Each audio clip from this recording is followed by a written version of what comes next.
Some of my favorite people in the world are startup founders. They've got so much energy, so much vision, so much positivity. They all have the ability to look at a problem and imagine possible solutions. And it's really fun to hang out with them. They're just like a bundle of energy. And I've worked with many startup founders in my career, and the things they want to focus on are things like, market fit and finding co-founders and getting funding and cap tables and strategy, go-to-markets and minimal viable products and all that stuff. Today's guest, Divya Ramachandran, is a coach and advisor to startups, and she helps them focus on things that they don't really think they need to focus on, things like energy and clarity. So what is the internal states that allow someone to create big things in the world? In our conversation, we cover this. We talk about her experiences working with startups in Silicon Valley, where she lives, and around the world. And whether you're going to do a startup or you're a startup founder, or you just want to have the resources, the inner resources to make a big difference in the world in a positive way, I think this will be a really helpful conversation. So without further ado, Divya Ramachandran, welcome to the Plant Yourself podcast. Thank you so much. I'm so glad to be here, Howie.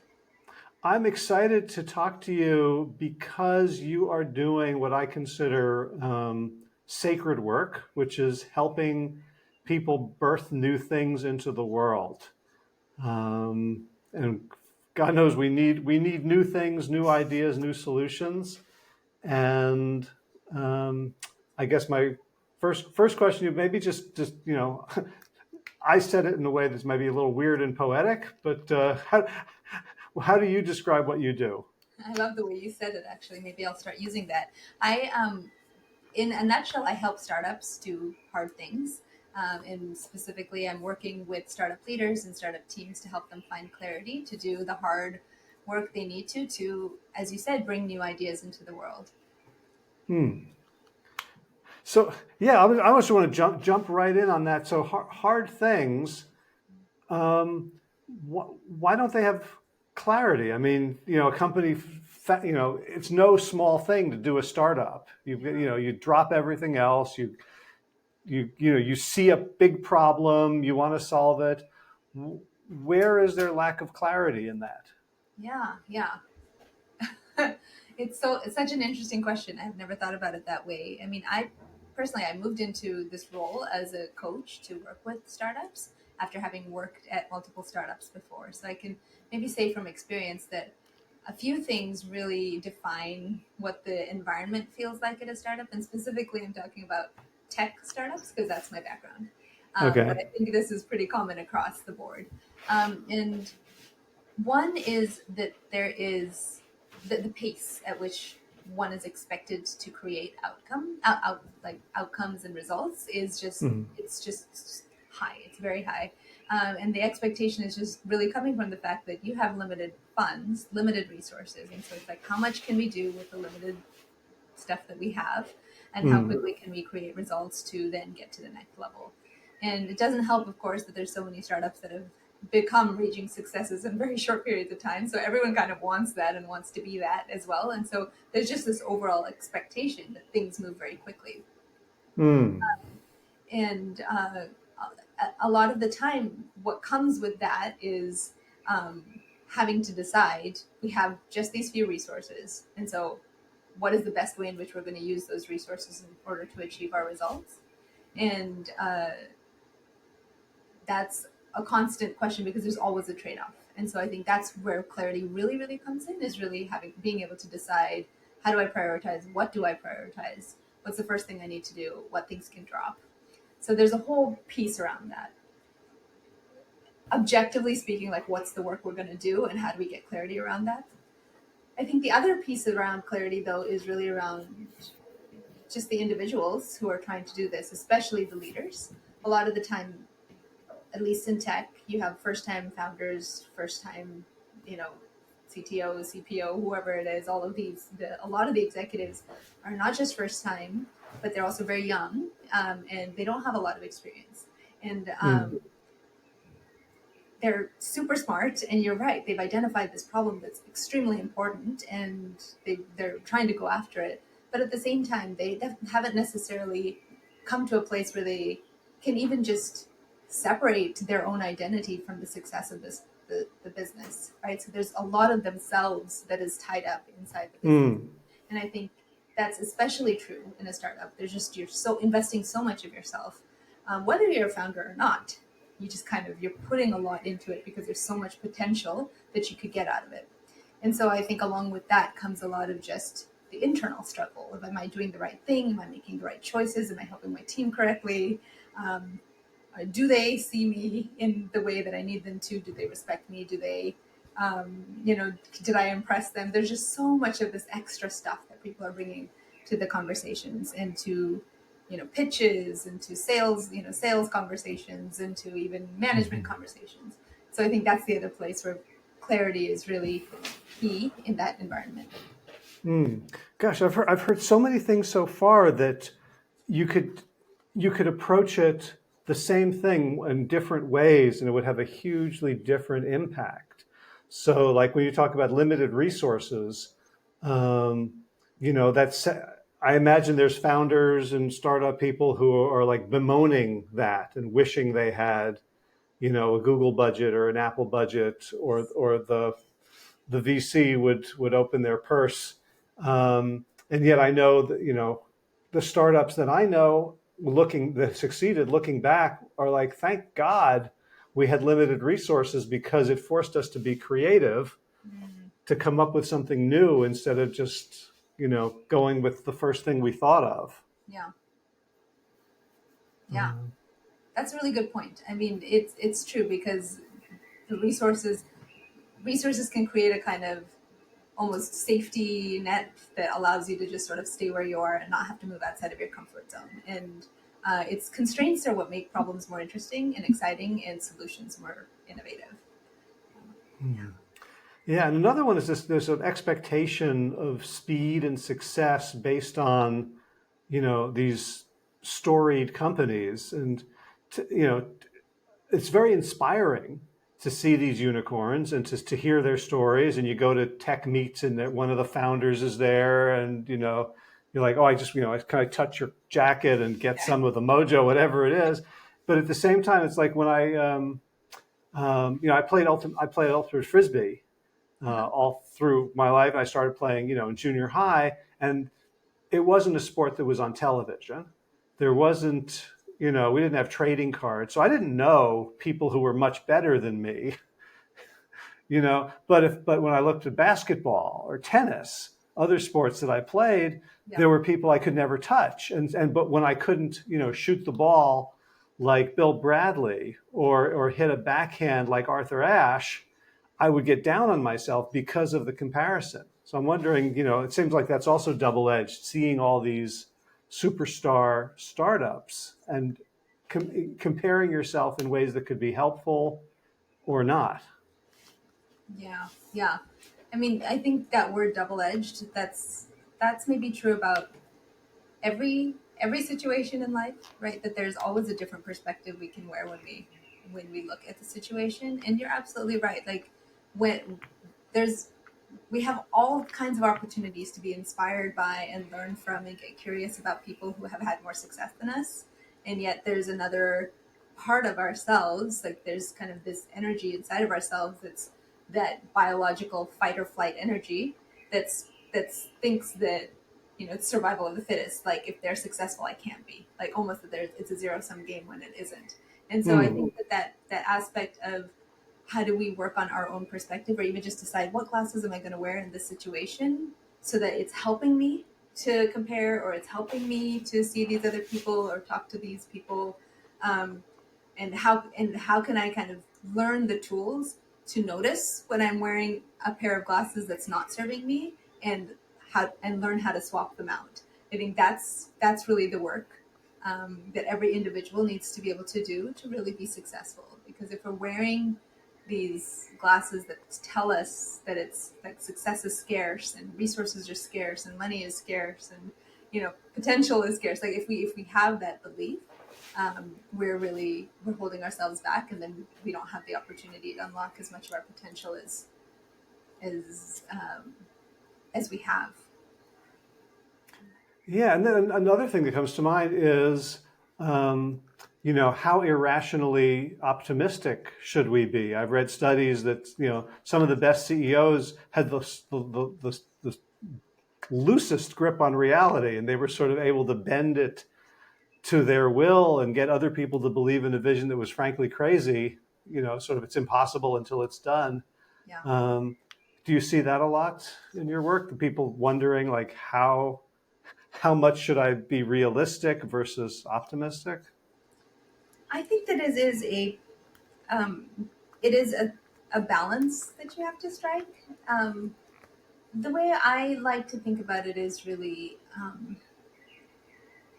for every situation, we have a choice as to how we want to approach it. And so if you think about every situation as being a leadership opportunity where there's some influence that's going to occur in one direction or the other, you have the opportunity to decide like what's that lens, what's that perspective or approach I'm going to bring to it. And so in the example that you're talking about, like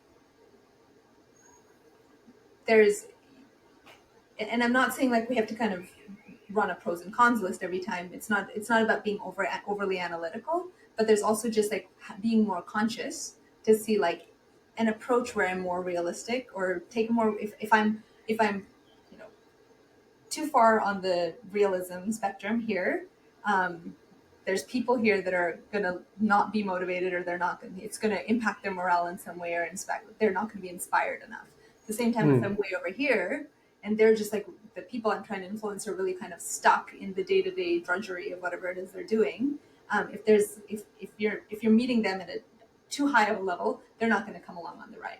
And so you kind of have to figure out where is the person that I'm trying to influence or talk to, and then have that awareness to understand like, okay, where must they be, and have the curiosity to understand like why are they where they are, and try to meet them where they are. Uh-huh. And so I think that's that idea of the conscious choice or conscious leadership is kind of recognizing you have a lot of different options and different ones are going to serve you in different ways, and so try to meet them where they are and then move them up to that place of feeling very inspired.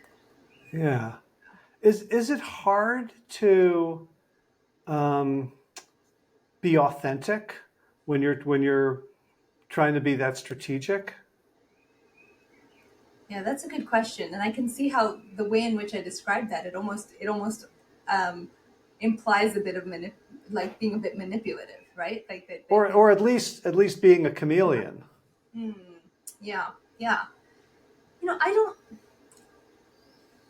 I think the key to all of that and the key to being authentic is to actually truly find the curiosity around where the person to be truly curious about where the people you're working with are coming from. And so in a situation, for example, where let's just say you have to give feedback to somebody on your team, and you have to be, you want to keep them inspired to keep working. At the same time, you have to be realistic about the fact that what they did is not achieving the results they need to, right? And so it's like you're trying to strike that balance between the real bit and the inspirational bit. And if you overcorrect and you say like, okay, well, I don't want to kill their morale and I really want to keep them inspired, the way in which you give the feedback, it's possibly going to do great in terms of keeping them inspired, but they're probably going to keep doing the thing that they're doing, right? It may not land, and vice versa, right? If you're so real and that they lose all kind of morale or that inspiration, uh, if they feel totally uninspired, they're going to disengage, and then you've got the other problem. They're just going to take that feedback really harshly, um, and so the goal is basically to, before you kind of decide this is what it's not like you're coming into a conversation and saying, okay, well, this is the mask that I'm going to wear, right? Instead of that, you're coming into the conversation and saying, let me try and understand, like, what is it, like, let's get curious about what it is that they have been doing, why they've been doing it that particular way, what's been driving that, what's been driving their actions and the way their choices, and you're bringing a lot more curiosity to it, then you really truly are kind of just like hearing them out and helping them feel heard and seen. And so then moving the conversation from there. I think it almost naturally flows that you're going to meet them where they are. And so it's not inauthentic. It's actually extremely authentic because you're not coming in from a place of judgment of like, I need to judge your behavior and make you do it a different way. You're actually coming in from a perspective of um, let me understand what it is that you're doing and how you're doing it, and also give you the feedback you need in order to move forward. Yeah, yeah. I have a personal question for you, which is, when you were working in startups, were you ever on the giving or receiving end of feedback like that? That was sort of corrective, or Yeah, I mean both, do you both have for do you have sure. any do you have any stories of how, when you were on the receiving end, of how it was done well or how it was done poorly? It's a good question. I'm trying to think now. It feels like ages ago. Um, I'm trying to think of like a specific situation um, where,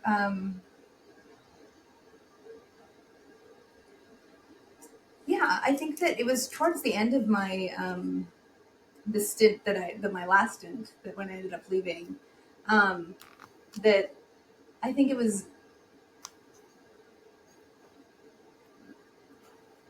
maybe this was I mean this is just an example that's coming to mind. I don't know if it's quite in the feedback realm, but um, it was a kind of a tough situation at the company where I was leading the product team, and a lot of changes were happening, and a couple of the core original members of the team had left or had made a Hmm. decision to leave, and a new head of the company was kind of um, somebody was stepping up and becoming kind of our new CEO and everything like that. So it was a lot of changes.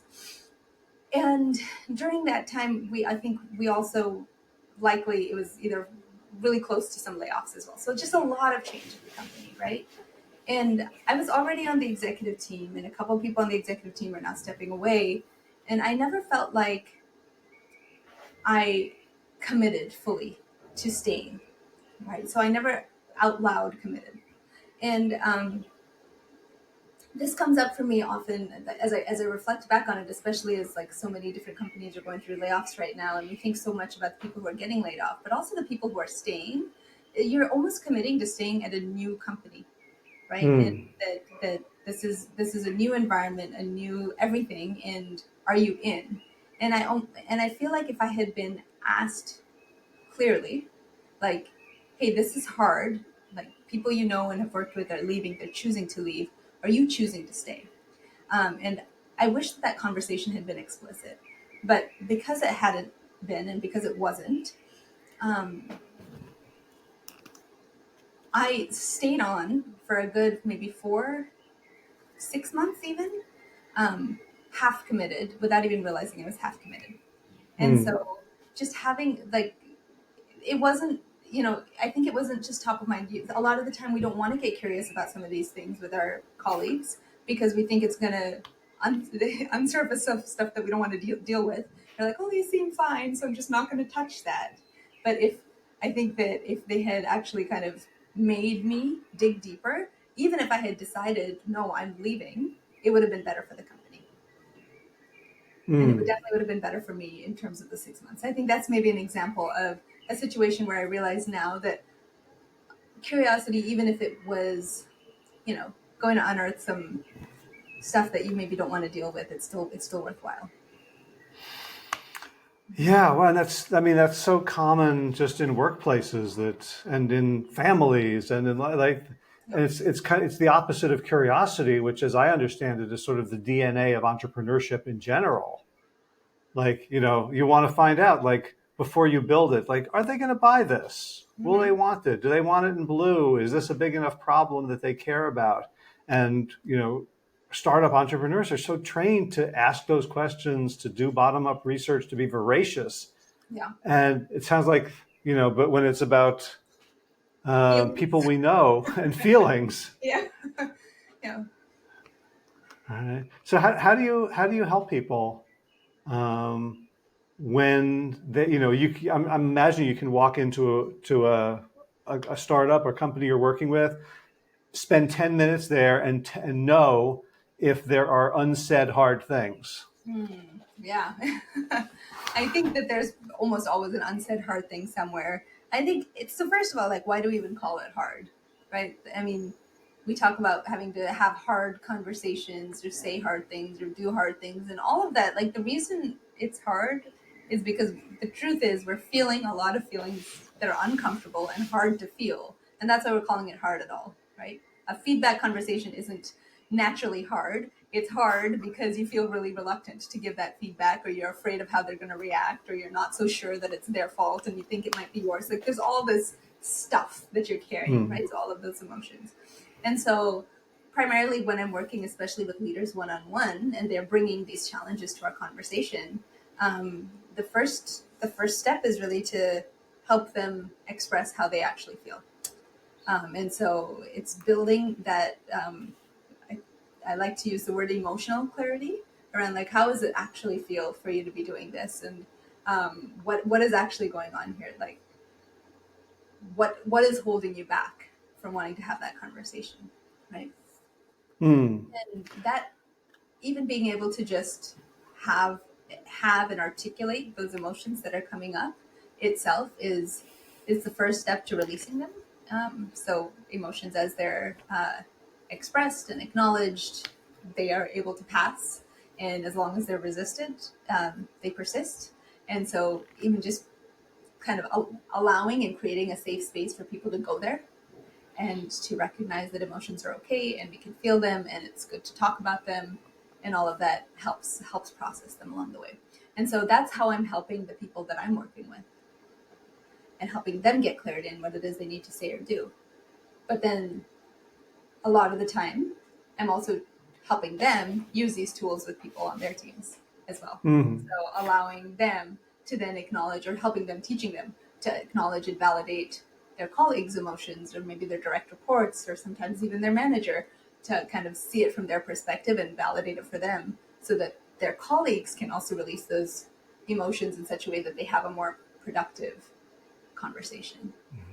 This is so interesting because I did not think we were going here. I thought we were going to talk about sort of strategies and, you know, but like coming back to this like really basic human thing of, right, feelings that we don't want to feel, and that keep us from doing the things that we need to do.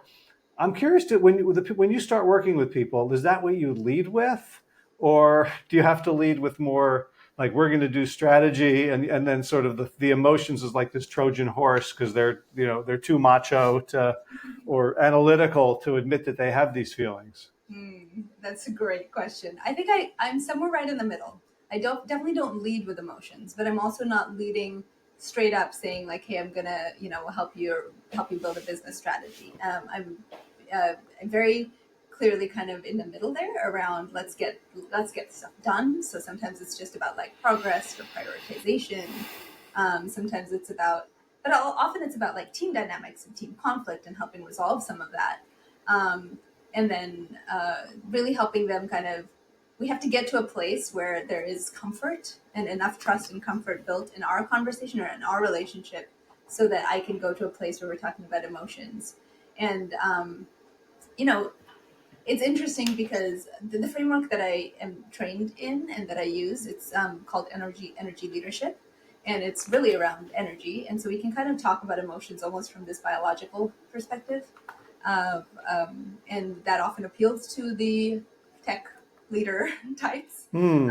and it appeals in a way where it's really just helping kind of see the science behind what's going on, and recognizing just emotions are just, they're just part of our, there's a physiological reason this is happening, and there's physiological ways for us to process it and things like that, and so that can sometimes help as well. Oh, I'm real curious about energy leadership, as I've never heard of that. When did you discover it? Was it for sort of personal use first, or? Yeah. So my story of how I ended up as a coach is actually that I was leading the startup that I was talking about. I was leading the product team at a startup most recently, and at this point I think we're talking 5 years ago, when I actually worked with a coach, and to deal with the challenges that I was myself facing, and that was very transformational for me because I was starting to realize just hadn't known or thought about or reflected on my own leadership style. And it felt very like I was able to release quite a bit and be able to bring my better self there. It also helped me unlock the clarity that that was not the right goal for me.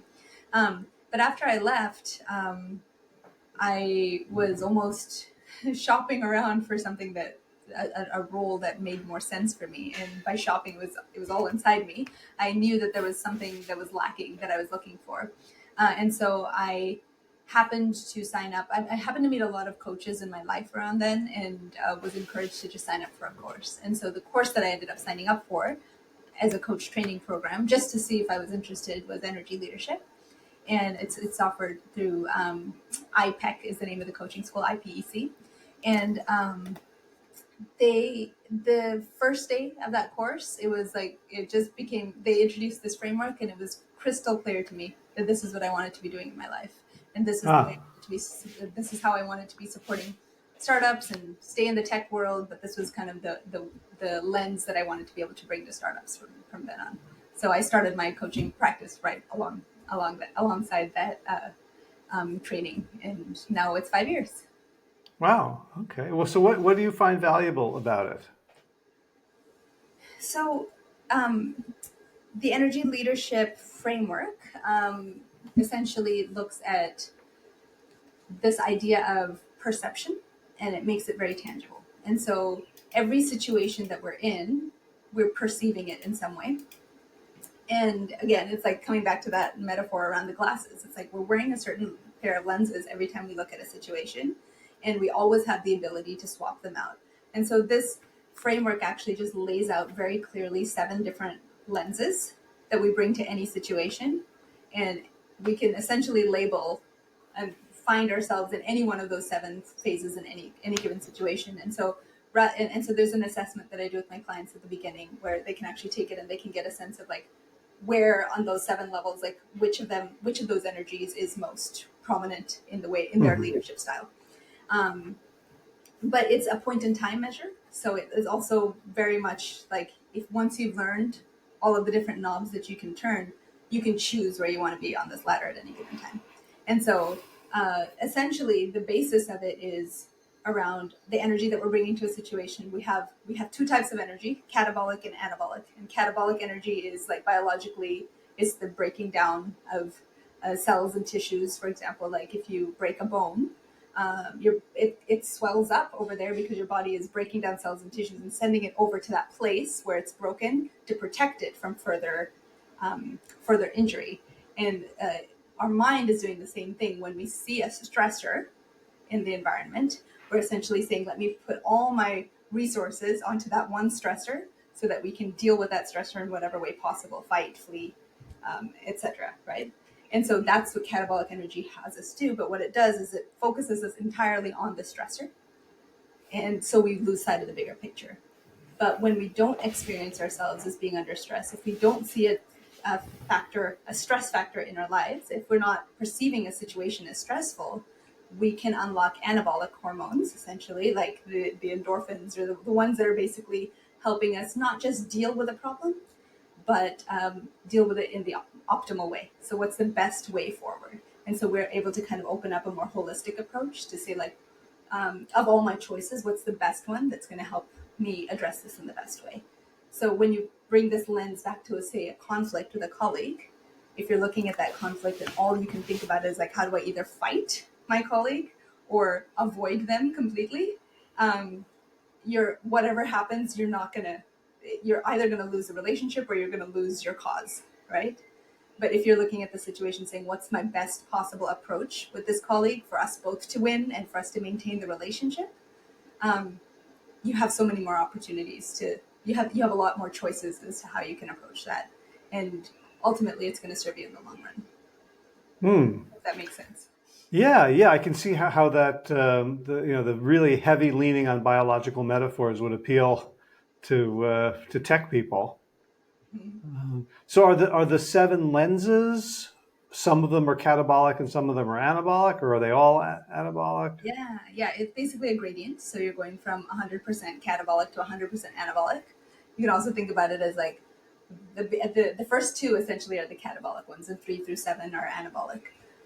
But you're slowly moving up the chain, Uh-huh. and you're moving from a place of like full 100% judgment in in the bottom to 100% non-judgment on the outside. So you can kind of think about that as another Uh-huh. label for the axes there. Gotcha. And is the idea that everyone you want to get to 100% non-judgmental, or is it situational? It is situational. None of the levels are actually inherently bad, and each one serves us in some way. So the whole point of the work is really to be able to choose them, choose to choose rather than default to any of these. So it's like Uh-huh. making conscious choice is actually really the goal of all this work. Gotcha. So when Yeah, people take the assessment, it gives them sort of a gravity, like this is where you live, since it's a gradient. This is sort of where you tend to live as a default without thinking, without thinking or trying too hard to be something else. exactly. Yeah, and it actually even shows us um, this is where you tend to live on a good day, and this is where you tend to live when you're stressed. So you actually get Ah, two different maps uh-huh. of your energies, and then, um, but again, recognizing that they're all just levers that you can pull at will once you have enough awareness around them. Uh-huh. Do you find that awareness is enough? Uh, I mean, I'm thinking about like, you know, practice, awareness, and then, when you're talking about the stress system, my perception of a threat might be very different from your perception of a threat. And if I see someone talking to me and it reminds me of how my father used to talk to me, Yeah. it might trigger me in ways that, you would be like, oh, he's just blowing off steam, no Yeah. big deal. Yeah, yeah. So I think awareness is huge. I would say maybe awareness gets us like 80% of the way, right? Because in that moment, if you can just recognize that, hey, I'm thinking of this person and this person reminds me of my father, right? Just even being able to have that awareness, that mindfulness in that moment to say this is why I'm getting triggered and who they remind me of, it allows you almost immediately to pop out of it and say like, oh, but they're not my father, right? Mm-hmm. Or I'm unnecessarily judging them, and that's what's creating stress. Like, but there is that first step, which is just even recognizing that it's happening. I think then after that, maybe it's, I've never really thought about it, but maybe intention, really, like having the intention to make it different, and to have that situation serve you. So having the intention to not experience stress in that moment, or not uh, engage in a way that you don't want to, and then, of course, yes, it takes practice. So much practice, and don't I know it? Uh-huh. Yeah. Oh, I feel like you just created a pink sheet for me. Yes, great. Tell me about it. So sort of, awareness, intention, practice. I don't know. Yeah. Yeah. I'm seeing a Venn diagram. Yes. Love that. Yeah. Yeah, so I'm curious about how you help people pass it along. So, like, are you thinking of it in terms of as people move up towards more and more anabolic, that it becomes sort of emotional contagion to a certain extent, even if the person you're working with isn't the leader, isn't the CEO, that their shift kind of changes the energy of the system? Yeah. Yeah. I'm so glad that you picked up on that, and I'm sure that that's exactly right. Like energy, there's I guess, a foundation principle that we learn through this practice, which is that energy attracts like energy. And Hmm. I think about it as like, there's just a metaphor. As a family, we often go and play pickleball, which is, super popular. And my daughter, my 9-year-old daughter, I was observing her play with my husband, and her goal is to just hit the ball as hard as possible, and his goal is to keep as long a rally as possible, right? And so Hmm. so every time she's hitting it as hard as she can in whatever direction, he's hitting it back up, like swinging upward, so that it slows down the ball and comes over to her, and then she's Uh-huh. whacking it in another direction. And so, like, eventually, like, she kind of just, you know, his energy, which is very consistent and continues to bring the slow down the ball and just extend this rally. Eventually, she just kind of picked up and flowed right into that same rhythm. And it was just reminding me of that kind of conversation where if you can stay very consistent and you can just hold on to that anabolic perspective in a conflict when somebody's kind of just like being aggressive or, hitting it as hard as possible or just trying to get their way, eventually you will bring them back. Like if you can stay consistent with your curiosity and with whatever it is that the calm that you're bringing to the conversation and hold yourself from being triggered, you eventually bring them along. And so that's not just in one conversation, right? That will trickle out into the whole culture of the company as well. What a great example. A book that I have always meant to read and have not yet read is James Carr's Finite and Infinite Games. Oh, yeah. Right. Same here. It's on my list too. Okay, cool.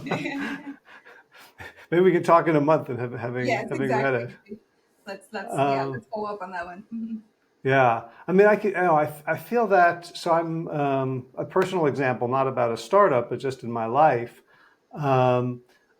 People think of me who know me sort of professionally. They think of me as very calm and maybe even having some gravitas, which is nice because they don't see me like fly off the handle in life, which I used to do a lot, and I do it less.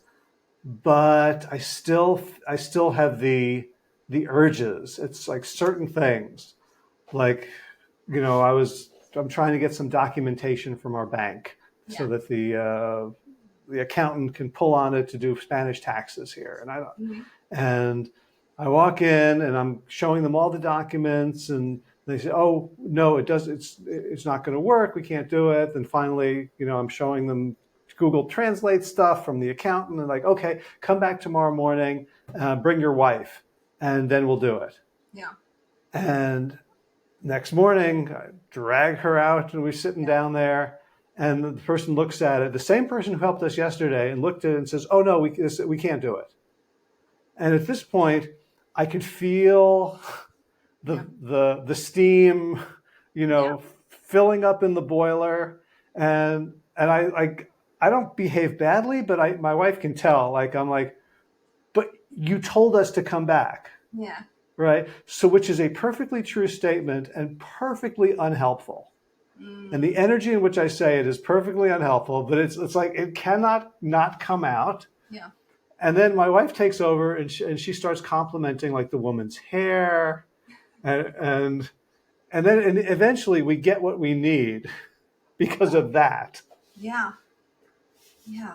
Right. But I still, I'm almost 59 years old, and I still don't have 100% control over what you would think would be like, okay, I am here to be strategic.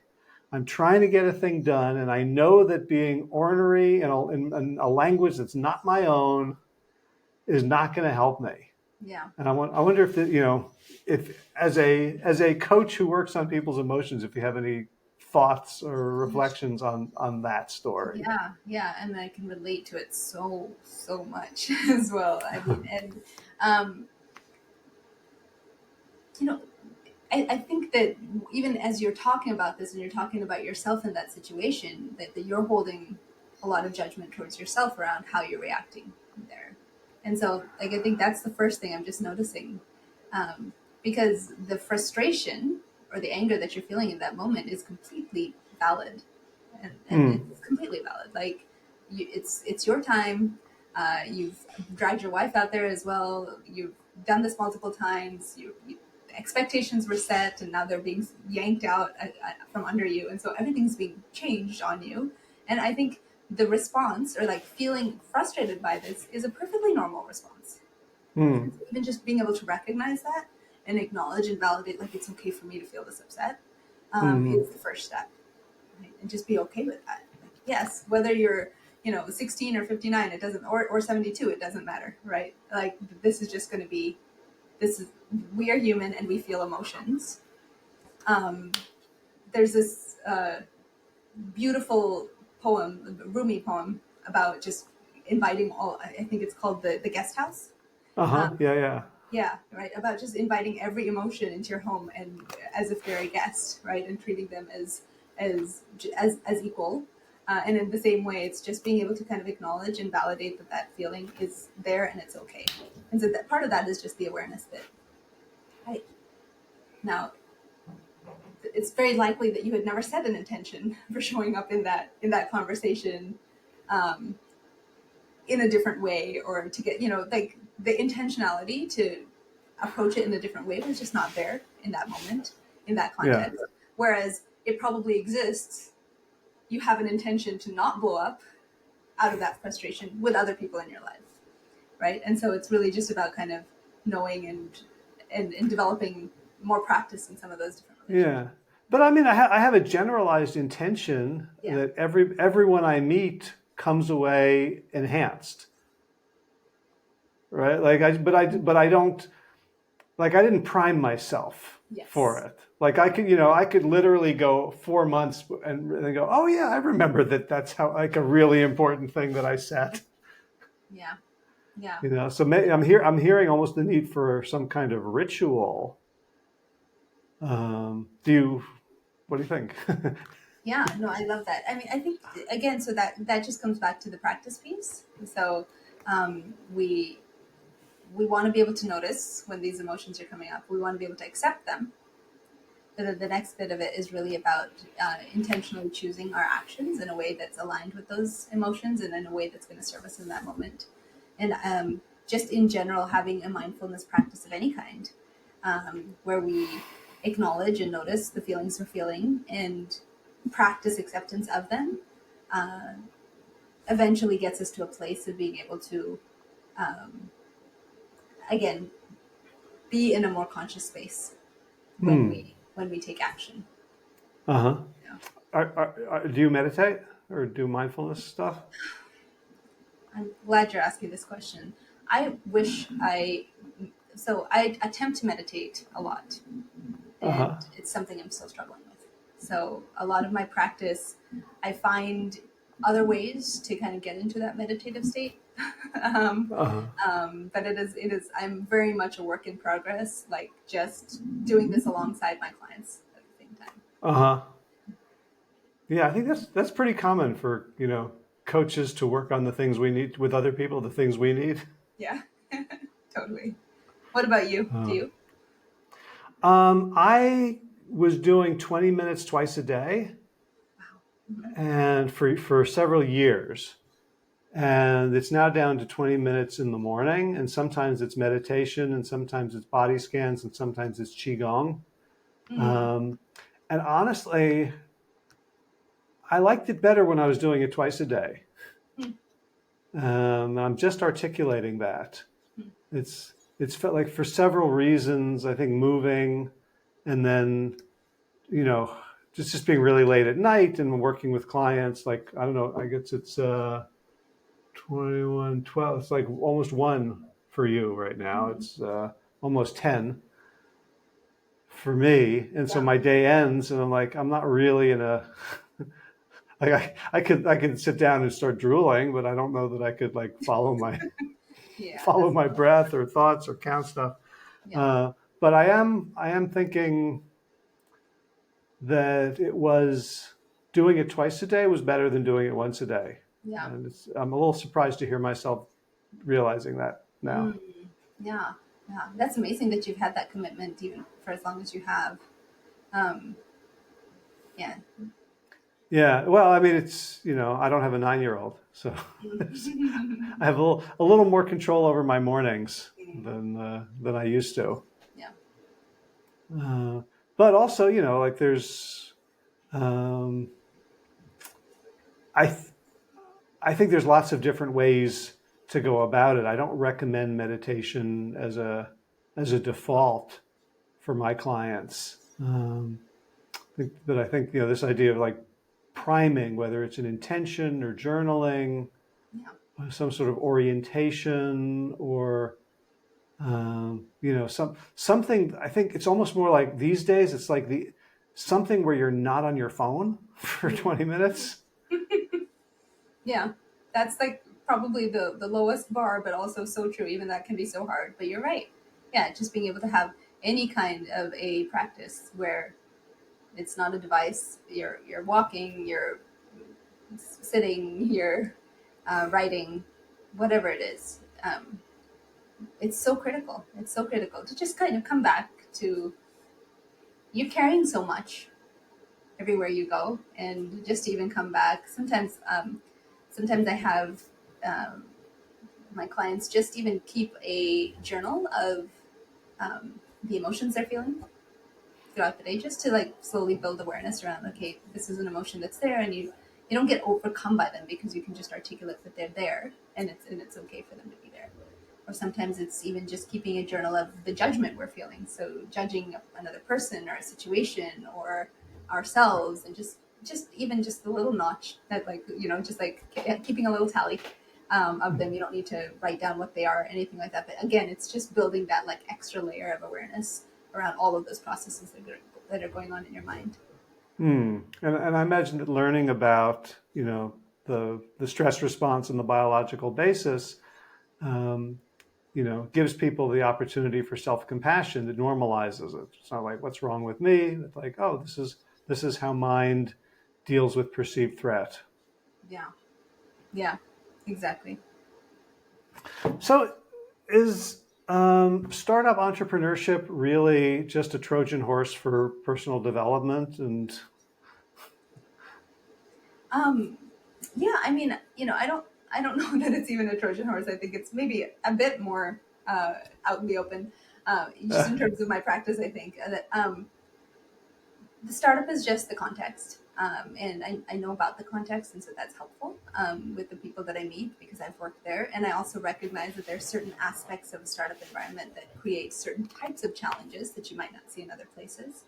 Um, but ultimately, for us to be successful in any situation, we need to be able to have conversations with people and influence them in some way, or be open to being influenced by them, right? And so having a comfortable relationship with our tough emotions, having a comfortable relationship with our own emotions, as well as that those in others, is really what we need as a foundation to be able to make better decisions and quicker decisions, and to set goals that are very specific, and to say no to things that we can't do, and to even just have the conversations we need to keep progress moving. And so that foundation is really that, building the emotional clarity, and then everything else builds off of that.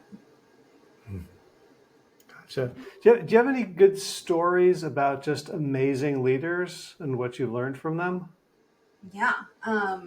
Gosh, so many so many amazing leaders that I've been able to work with, and um, I've learned so much just by working alongside them. Um, and sometimes, the little shifts that you see in them are gradual, and then sometimes you kind of look back and you think, wow, that's a huge huge shift that they've created, right? And I think that some of the a couple of stories that a couple of kind of um, leaders that I've worked with have really started from a place of feeling a lot of self judgment, and like almost kind of hiding behind a mask of, I'm an introvert, and so I don't, I don't really like meetings, or I don't really like to engage, or if they're trying to figure something out, I'd rather stay out of it, that kind of thing. And there's two different leaders that I've worked with in this specifically, who kind of used those words when we first started working together. But over time have kind of come to realize that as they're judging themselves around, um, as often what's happened is, they're starting with this belief that it's not important to speak. It's not, people are just speaking to have their voices heard. They just like to talk for no reason. They're just kind of holding a lot of judgment towards other people around the way in which they're approaching conversations, but then realizing that they're actually holding that judgment towards themselves as well, and that's stopping them from being able to actually be seen and heard and visible at their company. And so breaking through those patterns to get to a place of um, really kind of taking ownership over a lot of the strategy and the vision, because there was just so much that was there that they knew and understood and could see, but they weren't really willing to talk about it, and they weren't really willing to get into a place and have to kind of try to influence somebody else. But I've just seen so much growth and development happen as a result of then recognizing like what is all the judgment I'm holding towards other people, what's the judgment I'm holding towards myself, what are these feelings that I'm feeling that are stopping me from actually contributing in these important strategic meetings, to a place of, okay, I'm going to raise my hand and say this thing, to I'm going to raise my hand and take on this initiative, to I'm now going to set the vision and strategy for the company and bring everyone along. And I've just kind of been able to see that development over time. And it's been just incredible. It's been just amazing to be able to witness that kind of growth and change over months. Yeah. Yeah. So is a lot of it, once there's the awareness, is a lot of it just courage to do the thing that with and feel the feeling that you've been trying not to feel? Yeah. That's an interesting way to put it. Because what is courage? It's basically being able to take conscious action even in the presence of uncomfortable emotions. So yeah, I think that's it. Yeah, I've never used that word to describe it, but you're absolutely right. I mean, it's multiple steps. It's not just like, okay, I'm scared and now I'm courageous. It's I'm worried about these things for these reasons, but I'm willing to allow that feeling to be there and still create a vision for where I want to be and work backwards from that vision and take this step and take this next step and take this next step, all while holding space for this uncomfortable emotion that I've got. Yeah. Gotcha. So I've worked with a bunch of startup founders. It's not my principal practice like it is with you, but I found that the hardest ones to work with are the ones who are on their second company, because who succeeded with their first company, and they think they know things. And I'm wondering if you come across people who have had some degree, have had like an amazing success, and assume, do some attribution of it's because I'm so clever, smart, brilliant, hardworking, deserving, as opposed to, it's a fluke and it could just as easily not happen next time. Yeah. Yeah. I don't know that I've encountered exactly that dynamic, but I think whether you're a first time or nth time founder, there is a level of willingness to reflect and build awareness and want things to change, want to do things differently. That's essential for any of this to work, because it's a partnership. And I'm not in any relationship, just like I know that you understand this completely in your work as well. Like, we're not in this work to tell them the answers. We're there to help them unlock the choices they have and find the choice that makes the most sense for them. And so there is a degree of just sort of trust in something outside of oneself that has to be nurtured in order to be able to really lean into that process. Yeah, because it's hard, because in a lot of ways they are smarter, right? They know what it takes. They're prepared for the dips that other people might quit. They say, okay, this isn't the end. This is how it goes. And at the same time, I guess you're right. The cultivating the curiosity and humility and awareness to see where this is different. Yeah. To see where my old learnings might actually be getting in the way. Yeah. Yeah. Right. Just recognizing that we're holding on to these beliefs and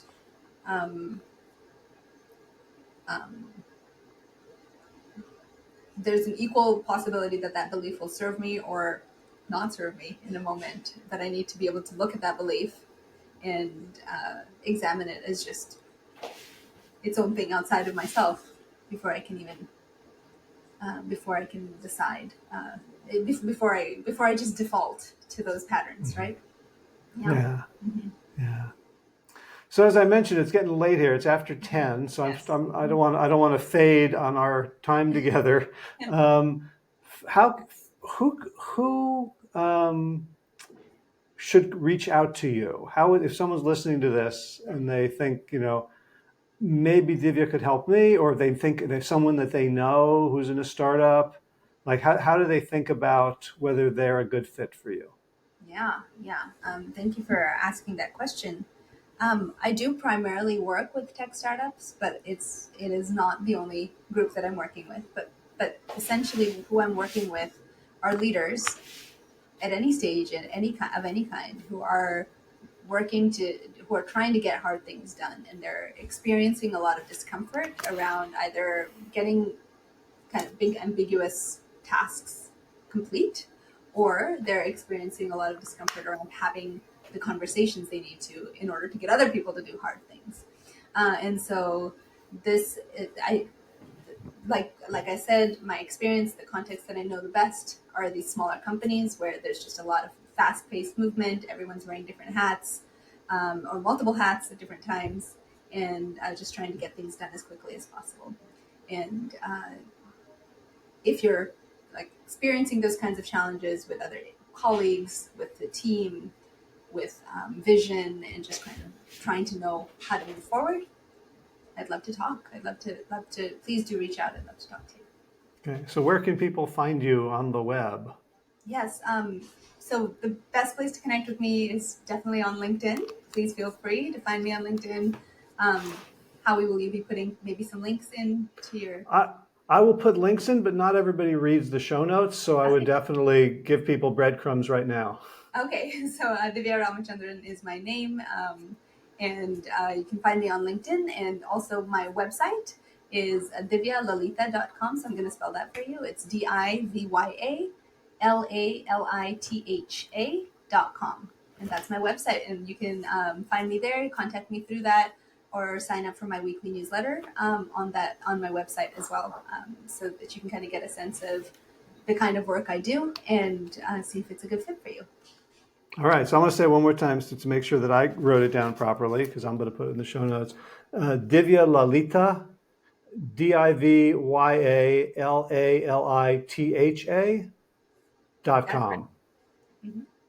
Okay, and your last name, could you spell that as well? Yes, Divya Ramachandran is my last name, RAMACHANDRAN. Excellent. So LinkedIn's the best place, and you also have a newsletter that people can sign up for and get pearls of wisdom on a weekly basis, right? Yes, that's right. Mm-hmm. So, yeah, it's so cool that I was really picturing you and me as doing completely different work, but it turns out the DNA is really similar, and you bring the credibility of this startup, successive sort of events in your career that allow you to really understand that landscape, in a way that gives, first of all, gives you a lot of credibility, and second, it saves a lot of time, and third, you don't end up making stupid comments like I might sometimes just from ignorance. But the basis of it is so similar. It's about human beings basically liberating ourselves from our conditioning to meet the moment. Yeah. Oh, beautifully said. Yes, absolutely. It's really nice to be able to identify some of those connections between our work. Yeah. Well, thank you so much for taking the time. Thank you for all you do to help people birth good, hard things in the world. Divya Ramachandran. I'm going to say it one more time. DIVYALALITHA.com. And so I'll put that in the show notes. So I don't know what number episode this will be yet, but if people just search for your first name, Divya, on Plant Yourself, they will find it, because you're my first Divya. Great. Well, thank you so much for this opportunity. It was really a pleasure to talk to you and to your audience. Thanks, Howie. Cool. Catch you soon. And that's a wrap. Show notes at plantyourself.com/595. Movement news. Got barking heels again. I seem to have developed some plantar fasciitis in both feet, so I'm returning to the advice that I got from Carly Assay, who's been a guest on the podcast a couple times, around alternating heel raises and calf stretches. I've been doing that for a week now, and I think it's getting better. Good news is playing Ultimate on sand doesn't seem to trigger anything, so I'm just trying to be extra careful and doing more stretching than usual. It's been real hot here, and we're looking for a little bit of a respite from the heat, so be able to do more walks.